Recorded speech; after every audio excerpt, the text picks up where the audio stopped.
Ramadan. Yang pertama, abstrak. Kajian ini, artikel ini bertujuan untuk menggali apa yang harus dilakukan oleh sesama muslim di Indonesia. Mulai dari mana kemasan kajian Al-Quran di tengah disrupsi digital yang disesuaikan dengan tantangan zaman saat ini.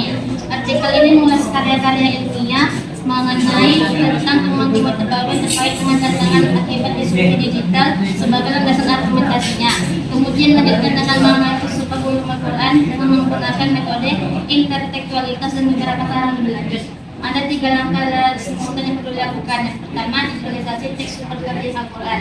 Yang kedua, pengumpulan seluruh penelitian dan terkait dengan ulum Al-Quran. Yang ketiga, itu pendalaman filsafat ilmu di bidang ulumul Quran. Ketiga metode tersebut memadukan masukan dari 3 pihak. Yang pertama, lembaga yang memiliki kewenangan untuk menciptakan lingkungan akademik yang mendukung. Yang kedua, prinsip penelitian dan pengkajian ilmiah yang inheren. Yang ketiga, jumlah ilmuwan Al-Quran yang terkait dengan ulumul Quran sebagai aktor atau agen dalam sejarah peradaban ilmu Islam yang lebih baik.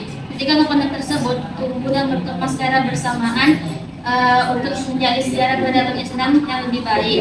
Tanpa 3 komponen tersebut, sejarah peradaban Islam tidak akan tumbuh dan berkembang dan mencapai potensi maksimalnya.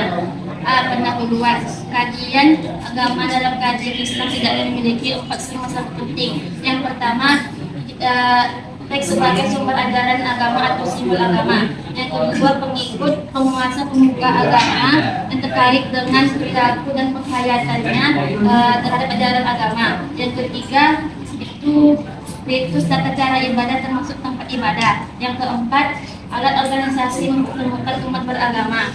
Yang pertama itu berfokus kepada teks-teks keagamaan dan teks ilmiah seperti Al-Quran maupun Sunnah serta pendapat para ahli terhadap 2 teks tersebut. Yang kedua itu mengikut penguasa dan agama tersebut menyajikan teks dalam kehidupan sehari-hari. Yang ketiga, mengkaji praktik ibadah berdasarkan pendapat atau ijtihad para pemimpin besar dalam sejarah peradaban ilmu Islam. Yang keempat, alat organisasi penggerak-penggerakan dimensi sosial dan ajaran agama Islam. B. Materi baru dalam studi Islam. Sampaikan secara singkat, 4 segmen tersebut memiliki karakter akademis masing-masing. Yang pertama, kajian tekstual. Dulu berbasis buku cetak, kini sudah ada dalam bentuk digital seperti Al-Quran, aplikasi Al-Quran yang agar tetap relevan dan mudah diakses. Yang kedua, resepsi penerimaan. Dulu bagaimana cara merespon masyarakat terhadap Al-Quran maupun Sunnah dalam kehidupan sehari-hari. Yang pertama, hermeneutis. Hermeneutis itu tafsir dan penjelasan mendalam oleh para ahli terhadap sebuah teks tersebut. Yang kedua, kultural sudah menjadi budaya masyarakat. Yang ketiga, estetis keindahan seni seperti kaligrafi. Yang keempat, yang ketiga adalah ritus tata cara ibadah seperti keberagaman amalan aliran pemikiran dan keberagaman ilmuwan perspektif dalam ajaran sosial Islam. Yang keempat itu adalah alat atau organisasi peran ormas Islam dalam forum publik sebagai wadah pemersatu umat dalam beragama Islam. C. Kesimpulannya adalah digitalisasi teks sumber kajian Al-Quran tersebut sudah ada dalam bentuk aplikasi yang mudah dibawa kemana-mana saja dan mudah diakses kapan saja dan dipelajari kapan saja. Dengan itu tadi, kita perlu memanfaatkan teknologi yang sudah ada untuk mempelajari kajian Al-Quran dan tidak lagi mencari referensi agama dengan cara teknologi tersebut. Sekian, terima kasih. Assalamualaikum warahmatullahi wabarakatuh.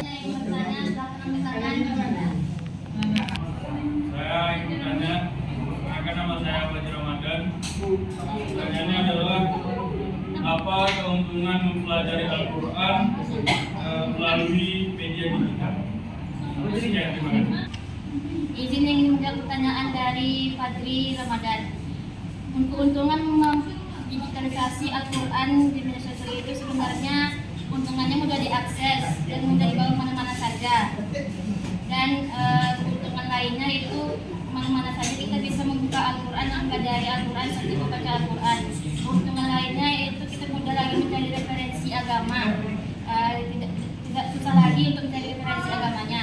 Sekian, Sekian, terima kasih. Ya, silakan Dino. Perkenalkan, nama saya Dino Malaysia. Bagaimana menimbulkan rasa istiqomah dalam membaca Al-Quran yang mana kita itu istiqomahnya hanya di bulan Ramadan gitu kan. Mana di hari-hari baca mungkin kita masih bisa istiqomah dalam mengamalkan Al-Quran. Oke, terima kasih. Jadi menjawab pertanyaan dari Dino. Pertama itu kita yang penting itu niat karena Allah. Yang kedua kita harus mulai dari hal yang kecil seperti mulai sholat setiap hari dengan niat karena Allah.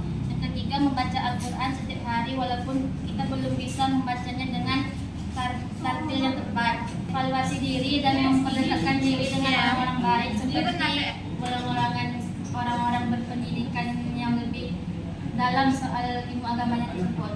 Sekian, terima kasih. Ada yang persilakan. Perkenalkan, nama saya Muhammad Safi. Di sini bertanya, apa tantangan dan hambatan dalam mempelajari Al-Quran di era digital saat ini? Oke, terima kasih. Menjawab pertanyaan dari teman kita Sasabil. Yang pertama itu kita harus memandai-mandai selektif berita yang ada di media sosial agar terhindar dari kesalahpahaman seperti yang namanya hoax.